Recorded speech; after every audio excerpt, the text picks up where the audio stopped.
এই জন্যে আমি বারবার আপনাদেরকে মনে করে একটা কথা, আমার জীবন থেকে উপলব্ধি করি একটা কথা, যে একমাত্র আল্লাহ ছাড়া এই পৃথিবীতে এবং পরকালে আমাদের আপন বলে কেউ নাই।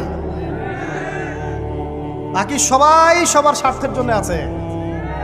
মানুষ মানুষের অবস্থানকেই মূল্যায়ন করে, মানুষ মানুষের অবস্থানকেই মূল্যায়ন করে।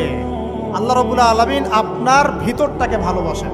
দেখেন, আপনি যখন নামাজ পড়েন নাই, আল্লাহ পাক কিন্তু আপনাকে ধ্বংস করে দেন নাই। আল্লাহ পরম করুণাময় আপনাকে হেদায়েত দিয়ে নামাজি বানিয়ে দিয়েছেন। জীবনে অনেক পাপ করেছেন, ইনস্ট্যান্ট আল্লাহ পাক শাস্তি দিতে পারতেন, আল্লাহ পাক দেন নাই। আল্লাহ আপনাকে ভালোবাসেন, আল্লাহ আমাকে ভালোবাসেন। আল্লাহ পাকের এই ভালোবাসার ঋণটা শোধ করার জন্য হলেও নামাজি হয়ে যান, আল্লাহর পথে ফিরে আসেন, দিনের জন্য কিছু করেন, দিনের ফিকির করেন, পড়াশোনা করেন। প্রিয় ভাইরা, আল্লাহ পাক তৌফিক দান করুন। দেখুন, এই রিবা থেকে দূরে থাকার জন্য একটা হাদিস যথেষ্ট, যে 4 শ্রেণীর মানুষকে আল্লাহ রাসূল সাল্লাল্লাহু